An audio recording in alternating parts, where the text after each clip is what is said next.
Hey guys, I wanted to take a moment today to talk to you about the difference between a tree that is grown from a cutting, like these 3 fig trees, and a tree that can be grown from seed. You can also grow a fig tree from seed. And the main difference is a lot of people get too long-winded about it, and the explanation kind of gets lost in the sauce. So the main difference would be a plant from a cutting is essentially a clone. It's going to have the exact same characteristics as the plant you took that cutting from. There's no genetic difference. The DNA of the plant is going to be the same. So you will have the same traits. Why is that important? That's really good and really important if you're in a commercial operation, or as a personal gardener, as a person who just wants to have a tree. You want to mimic the exact qualities of another tree you see. How can that be useful? For example, look at that mango tree way up there.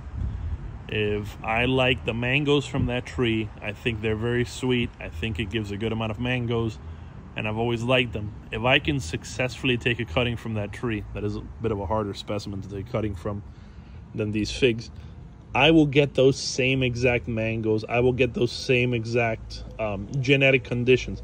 Now, some things can be different. If we happen to now place that tree in a different environment, maybe, we'll have some slight changes.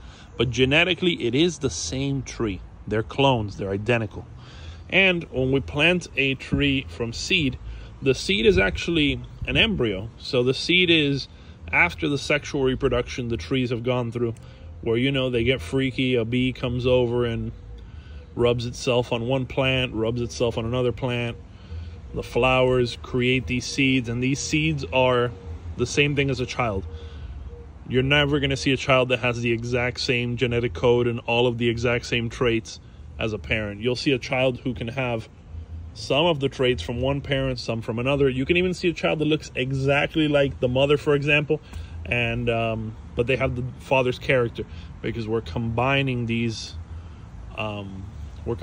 characteristics, and we're getting a child, essentially. So your fruiting tree, your plant, your flower that you're getting these seeds from, it's going to be slightly different. Now remember, it is the same species. That doesn't mean you're going to plant a potato seed and get garlic, but it does mean through pollination, through evolution, all those different changes are going to keep happening.